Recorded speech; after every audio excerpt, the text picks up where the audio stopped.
Ah, on utilise un appareil Pentax EG3270 UK, qui est un appareil slim. Alors l'avantage de l'appareil slim, c'est qu'il est beaucoup plus facile à manier. Chez les patients qui sont spontanés, qui sont un peu costauds, il est quand même vachement mieux toléré, beaucoup mieux toléré, pardon. Et donc voilà, donc là c'est une patiente chez qui a été découverte de façon fortuite une lésion kystique de la tête du pancréas. Le problème qu'on a, c'est qu'on a une discordance entre l'aspect endoscopique où on voit qu'il y a un aspect multikystique avec des kystes qui communiquent pas forcément de façon nette les uns avec les autres, avec pas de communication non plus visible de façon nette avec le canal pancréatique principal, et donc comme ça, là, de prime abord, on a envie de se dire que c'est un cystadénome séreux. Les deux choses qui sont un petit peu embêtantes, c'est qu'on voit qu'il y a un petit contenu écogène à l'intérieur qui pourrait ressembler à une bille de mucus là, qui est ici. Et l'autre chose, c'est que cette dame elle a déjà eu une cytoponction où il y avait un ACE qui était augmenté, qui était à 200, donc qui pourrait orienter plus vers une lésion mucineuse. Donc l'idée, c'est que éventuellement on fasse. Ouais, parce que là, sinon, si elle bouge, on va pas y arriver. Ça serait qu'on fasse un prélèvement anatomopathologique pour essayer d'orienter le diagnostic vers soit une lésion mucineuse, auquel cas il faudrait discuter éventuellement d'une prise en charge chirurgicale au vu de l'aspect, parce qu'il y a quand même des zones qui ont l'air d'être d'ailleurs tissulaires, et puis au vu de la taille, parce qu'elle fait plus de 4 cm sur l'IRM, ou une lésion séreuse qui ne nécessite pas de prise en charge spécifique. Donc on a la voie biliaire qui est ici, on fait défiler.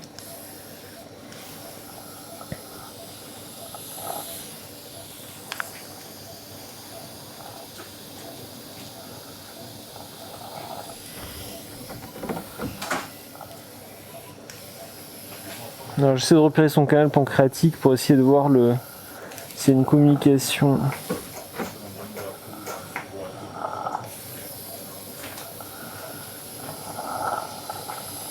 Mais je sais pas si on pourra faire la ponction s'il respire comme ça.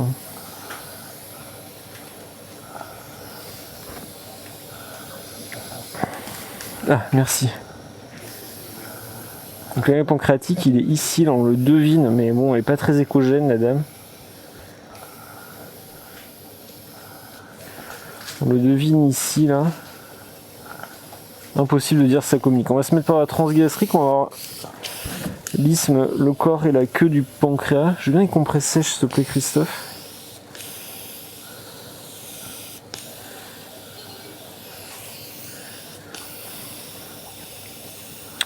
Donc là on voit son corps du pancréas, le canal pancréatique principal qui est au milieu.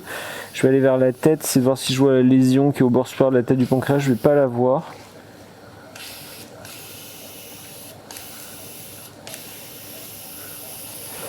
Et donc je vais vers la queue, vérifier qu'il n'y a pas d'autres lésions, il n'y a pas d'autres lésions.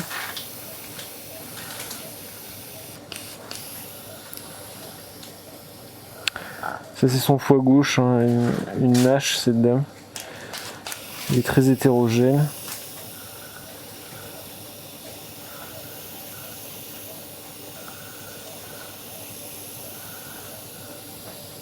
Okay.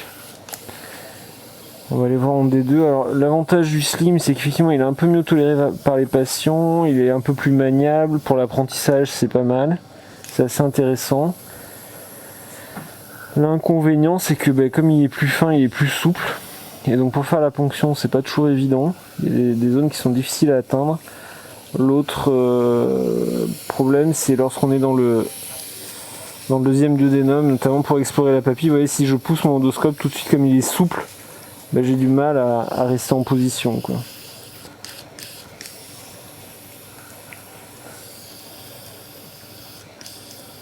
J'ai du mal à rester en position. On va essayer de se mettre sur la papille.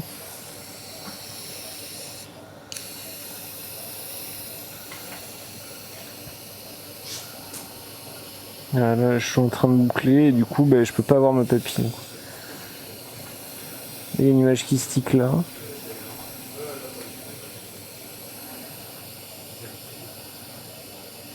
Et là je peux avoir un papy parce que je boucle. Donc la lésion kystique elle est là. Je vais me remettre dans le but, je vais prendre une aiguille. Donc on va essayer de faire un prélèvement avec la pince Moret, qui est une pince qui passe dans une aiguille de 19 gauge, qui permet de faire un prélèvement anatomopathologique au sein des lésions kystiques. Donc là j'ai mon aiguille 19 gauche qui est là, je vais essayer d'éviter tous ces vaisseaux là.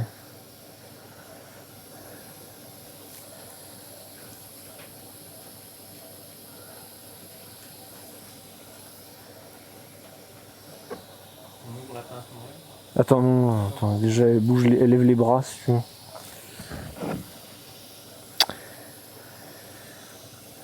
Voilà, je vais essayer de me mettre par là.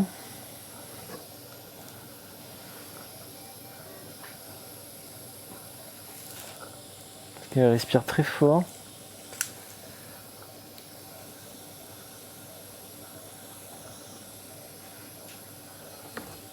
Donc, je vais ponctionner. Je suis devant là, mais. Tiens-moi l'endoscope comme ça, un peu en poussée. Mais...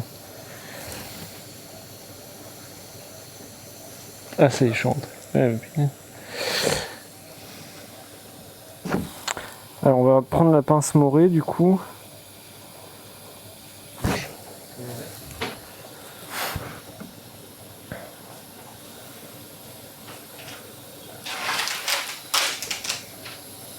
Donc là, on a aiguille dans le kyste. Je pense pas avoir traversé le vaisseau parce que il n'y a a priori pas de saignement actif visible dans le kyste. Hein. Sinon, on le verrait se remplir d'un petit hématome, un petit caillot, pardon. Donc maintenant, on va retirer le stylet et on va mettre. Donc Christophe va retirer le stylet, on va mettre la pince. Vas-y.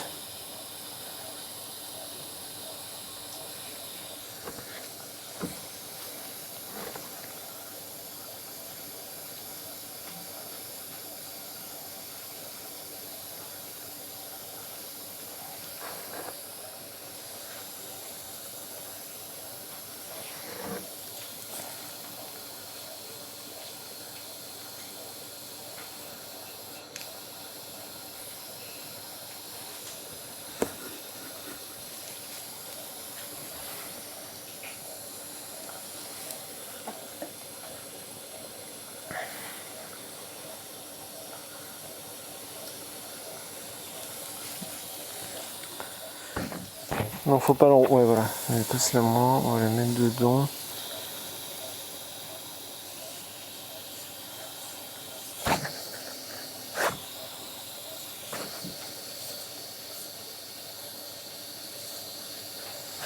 Attends, tu veux pas me.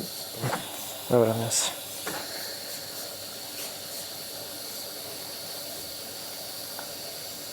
C'est-à-dire qu'on normalement elle est très écogène, hein, donc on devrait la voir arriver.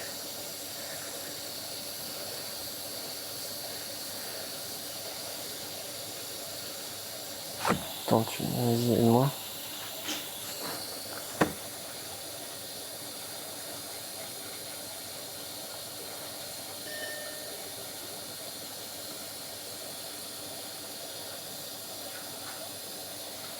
Tu veux pas me...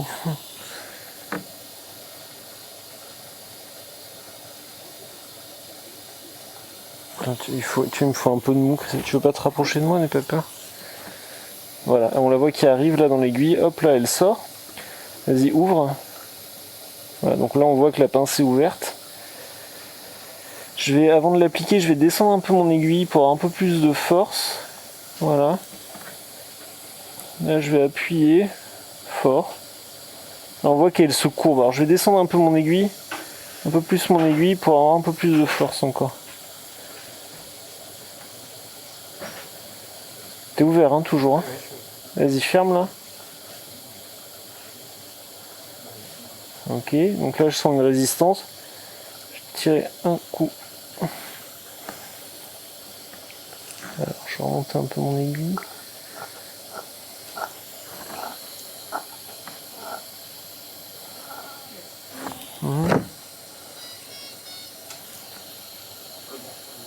Vas-y. Ouais. Attends 2 secondes Christophe, voilà, je vais juste avancer un peu mon endoscope. Voilà. Vas-y.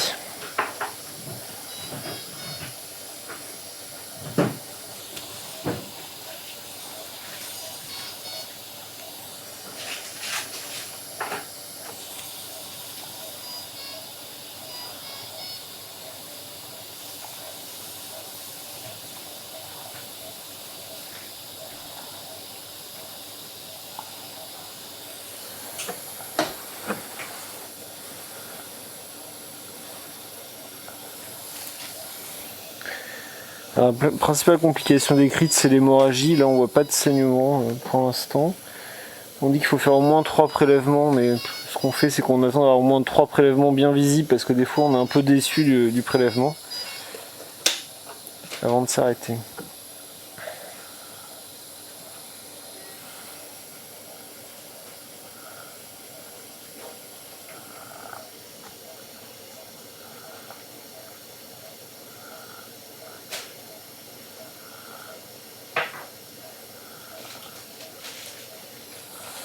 T'as quelque chose ou pas?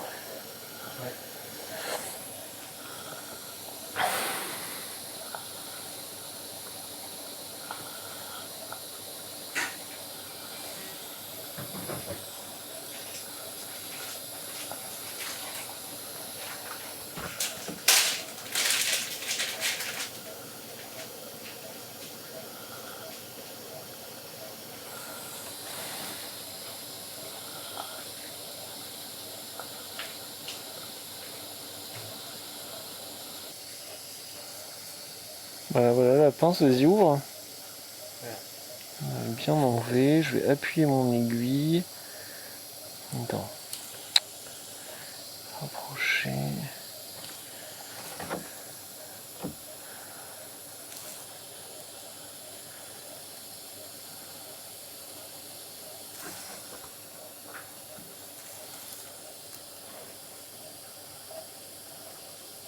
Vas-y, ferme là. Là, il y a une vraie résistance. Voilà la paroi qui vient. Tac, allez, vas-y.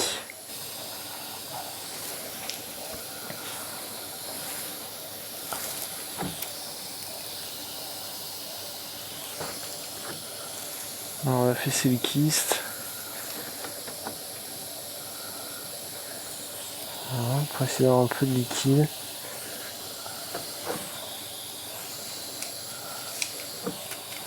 Donc j'ai retiré mon aiguille.